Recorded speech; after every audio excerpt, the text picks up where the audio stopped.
If you're shorting, most likely you're going to want to get out of the trade somewhere here or here at a previous level where price, look at this, what does price do right here?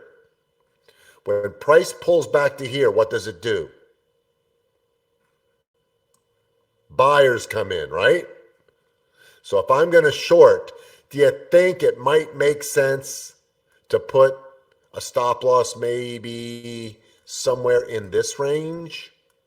Because isn't that where buyers came in and it took off from there? So you might put one here or here. Well, guess what? The market maker has figured your shit out. It knows where collections of stop losses are, and it will specifically pump the market up ever so slightly just so they can trigger your stop losses. So if you are short NVIDIA and your stop loss gets hit, I'm not talking about options right now. What would you have to do here if you were short NVIDIA and you had a stop loss here? What happens? You have to cover,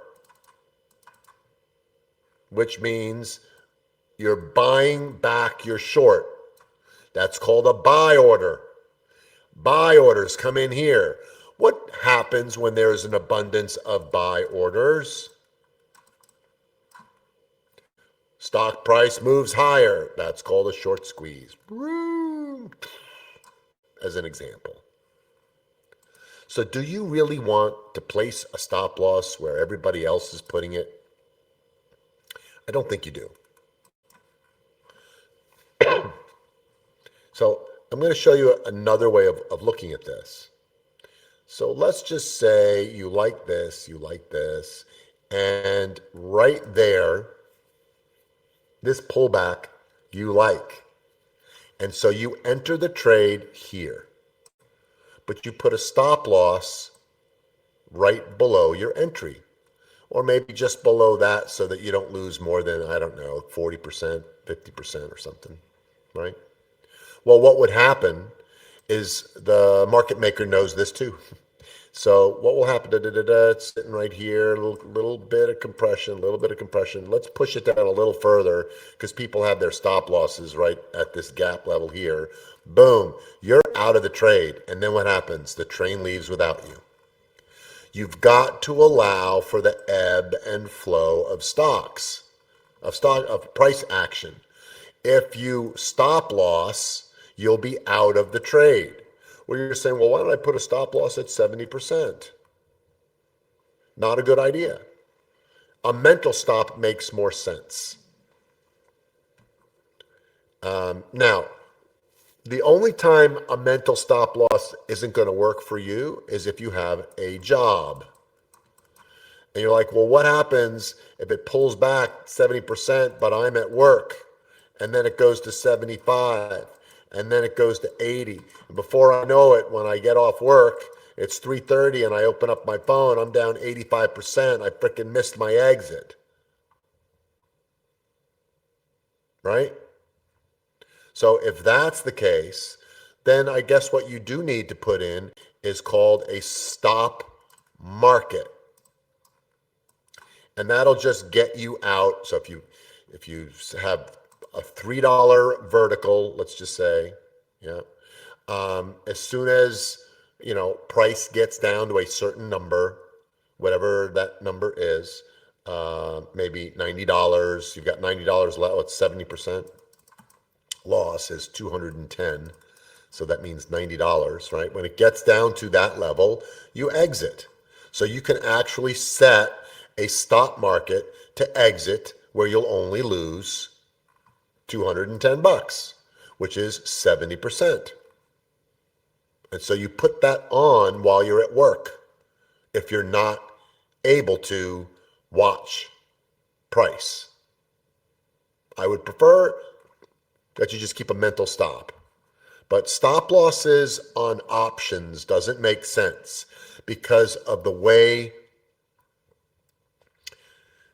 because of the way volatility affects stock price. When volatility starts to drop, for whatever reason, the stock is in compression, it slows down, volatility gets low, you may see it down by 60%, 70%, 50%.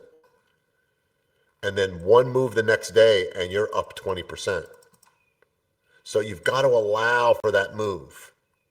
I would prefer that you get out of a trade based on a certain level where the setup is no longer valid, rather than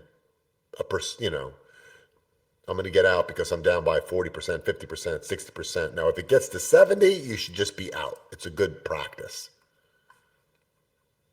But you got to allow for the ebb and flow. Every market does this. Every market does this. When you set stop losses, the market maker knows where they are. Yeah, and the reason why there are more pronounced moves in the options market is because price is price, right? 142.62 is 142.62. But a 142 call, the price of an option, is not just based on the underlying price. The option price is calculated using implied volatility. There's a whole formula of shit that goes into the option price. So as volatility goes up and down, so does that value of that option price. So that's why option pricing can be very volatile like this, even though the option price itself might be much smoother. So you got to allow for these ebbs and flows. That's kind of the bottom line.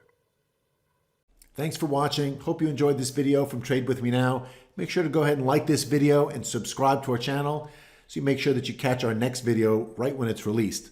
Also, if you have a question or comment, please leave that in the comments section below. And of course, if you want to learn more about Trade With Me Now or join our community of profitable traders, go to tradewithmenow.com. There's also a link in the description below.